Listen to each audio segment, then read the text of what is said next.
जिंदाबाद जिंदाबाद राहुल गांधी जिंदाबाद जिंदाबाद जिंदाबाद।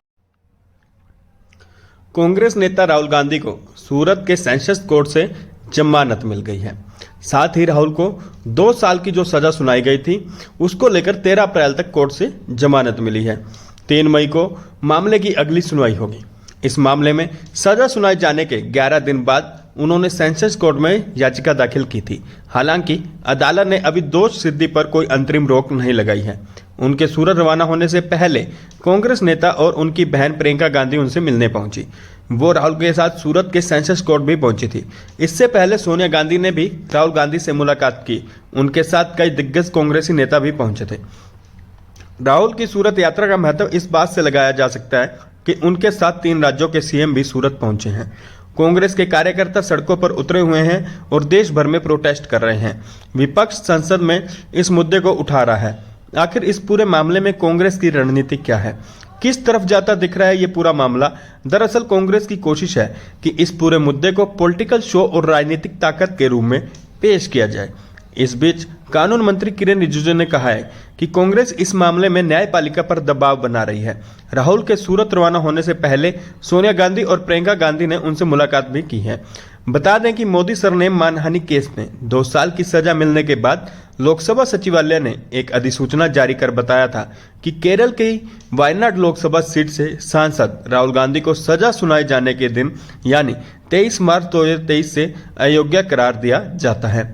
कैसे वापस मिलेगी राहुल गांधी की लोकसभा सदस्यता, इसके बारे में भी आपको बताते हैं। राहुल गांधी इसी सजा को चुनौती देने जा रहे थे। सवाल है कि क्या राहुल गांधी की लोकसभा सदस्यता फिर से बहाल होगी?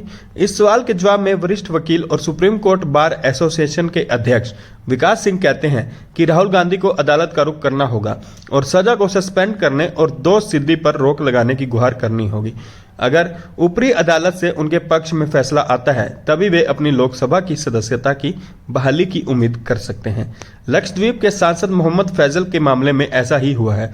केरल हाईकोर्ट ने जब मोहम्मद फैजल का कन्विक्शन रद्द किया तो लोकसभा सचिवालय ने उनकी सदस्यता बहाल कर दी।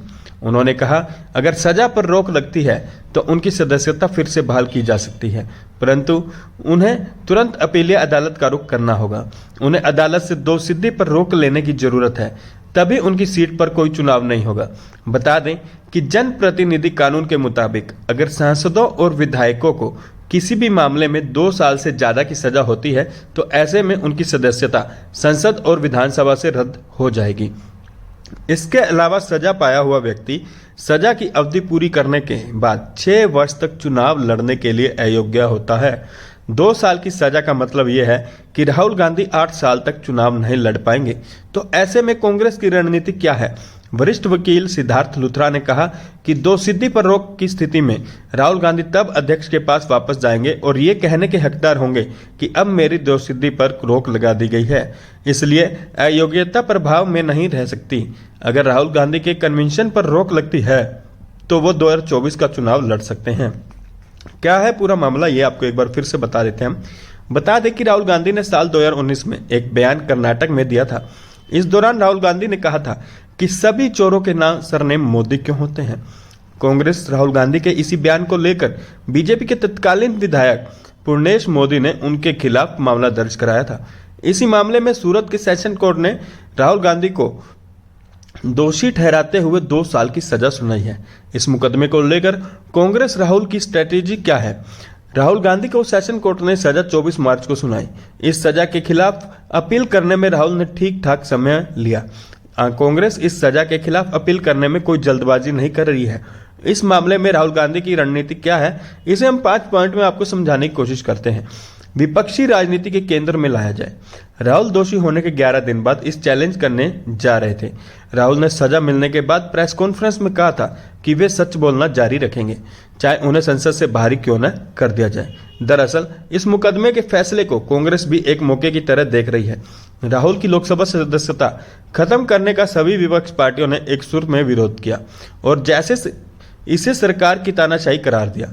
शरद पवार, ममता बनर्जी, अरविंद केजरीवाल, केसीआर, नीतीश कुमार, स्टालिन, पी विजयन और जैसे दिग्गज नेताओं ने राहुल की लोकसभा सदस्यता खत्म पर नरेंद्र मोदी सरकार की तीखी आलोचना की। 2024 चुनाव से पहले विपक्ष को लीड करने के लिए वजह तलाश रही कांग्रेस और राहुल गांधी अचानक ही सभी विपक्षी पार्टियों की चर्चाओं के केंद्र में आ गए। ये एक ऐसा मौका था जहां राहुल गांधी विपक्ष के सामूहिक नेता के रूप में उभर रहे थे। सामान्य परिस्थिति में विपक्ष की ये एकजुटता मुश्किल थी, लेकिन इस मुकदमे के बहाने विपक्ष के सभी नेता कांग्रेस की अगुवाई में एकजुट हो गए। हालांकि इसका यह मतलब नहीं है कि 2024 के लिए विपक्ष ने कांग्रेस अथवा राहुल के नेतृत्व को स्वीकार कर लिया है, लेकिन इससे राहुल के पक्ष में माहौल जरूर बन गया है। राहुल भले ही फिलहाल लोकसभा से बाहर हो गए हों, लेकिन उनकी छवि को मजबूती मिले। कांग्रेस इस मौके का भरपूर इस्तेमाल कर रही है। कांग्रेस के अंदर भी राहुल गांधी का भरपूर समर्थन मिला। सांसदीय जानने के बाद जब राहुल को बंगला खाली करने कहा गया तो राहुल के समर्थन में कई कांग्रेस नेताओं ने अपने घर उन्हें रहने के लिए ऑफर कर दिया। दिल्ली की एक महिला ने अपने मकान को तुरंत राहुल के नाम भी कर दिया। कोर्ट से संसद तक इस मुद्दे पर मोरल ग्राउंड मजबूत करने की तैयारी में कांग्रेस लगी हुई है। कांग्रेस चाहती है कि इस मामले की पब्लिक स्पेस में लगातार चर्चा हो। इस मुद्दे को लेकर कांग्रेस डिफेंसिव नहीं दिख रही है। राहुल लगातार इस मामले में आक्रामक हैं और वे कह रहे हैं कि वे मोदी अडानी के रिश्ते पर लगातार सवाल उठ करना जारी रखेंगे। कांग्रेस ये मैसेज देने की कोशिश कर रही है कि अडानी और पीएम मोदी के संबंधों पर सवाल उठाने के लिए सरकार की ओर से उन्हें टारगेट किया जा रहा है। 2024 चुनाव से पहले कानूनी बाधाएं खत्म करने की तैयारी है। कांग्रेस एक और इस मुद्दे को राजनीतिक पहलू पर काम कर रही है तो अदालत के फैसले के बाद पैदा हुए कानूनी बाधाओं को भी दूर करने की कोशिशें कर रही है, ताकि राहुल 2024 का चुनाव बिना किसी कानूनी बाधा के लड़ सकें।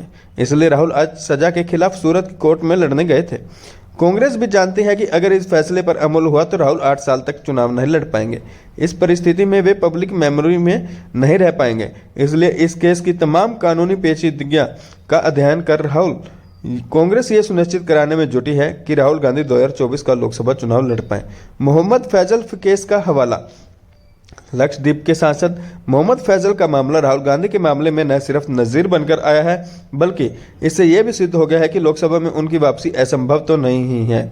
दरअसल लक्षद्वीप के सांसद पीपी मोहम्मद फैजल को हत्या के प्रयास में स्थानीय कोर्ट ने दोषी करार दिया था और इसी साल 11 जनवरी को उन्हें 10 साल की सजा सुनाई गई थी। इसके बाद जनप्रतिनिधि कानून के तहत लोकसभा सचिवालय ने उनकी लोकसभा की सदस्यता रद्द कर दी गई, जैसा कि राहुल के साथ भी हुआ। इस बीच मोहम्मद फैजल ने केरल हाईकोर्ट में इस सजा का चुनौती दी। हाईकोर्ट ने उनका कन्विक्शन रद्द कर दिया था। इसके बाद लोकसभा सचिवालय ने भी उनकी सदस्यता बहाल कर दी। हालांकि इस बीच में लोकसभा सचिवालय की ओर से सदस्यता बहाली में देरी के बाद मोहम्मद फैजल सुप्रीम कोर्ट चले गए थे। इसका अर्थ है कि अगर ऊपरी अदालत ने राहुल का कन्विक्शन रद्द हो जाता है तो उनकी लोकसभा की सदस्यता बहाल होने में कोई कानूनी दिक्कत नहीं होगी। अडानी के मुद्दे को छोड़ेंगे नहीं।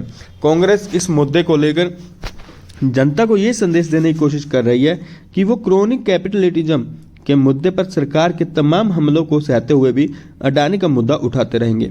यही वजह रही कि मोदी सरनेम मामले में दोषी करार दिए जाने के राहुल गांधी जब प्रेस कॉन्फ्रेंस करने आए तो उन्होंने अडानी का मुद्दा उठाया। कांग्रेस इस मुद्दे को ऐसे प्रोजेक्ट करना चाह रही है कि बकौल कांग्रेस बड़े उद्योगपतियों को सरकार की ओर से मिल रहे अनुचित फेवर पर सवाल उठाने के लिए सत्ता पक्ष कांग्रेस की टॉप लीडरशिप को टारगेट कर रहा है। आईपीसी की धारा 499 में मानहानि की व्याख्या की गई है। इसके अनुसार अगर कोई बोलकर, लिखकर, पढ़कर, इशारों या तस्वीरों के जरिए किसी व्यक्ति की प्रतिष्ठा पर लांछन लगाता है तो उसके मान की हानि करता है तो इसे मानहानि कहा जाएगा। इसके अलावा अगर कोई व्यक्ति जानबूझकर, बोलकर, लिखकर, पढ़कर, इशारों या तस्वीरों, वीडियो के जरिए किसी व्यक्ति की प्रतिष्ठा पर लांछन लगाता है तो यह भी मानहानि के दायरे में ही आता है।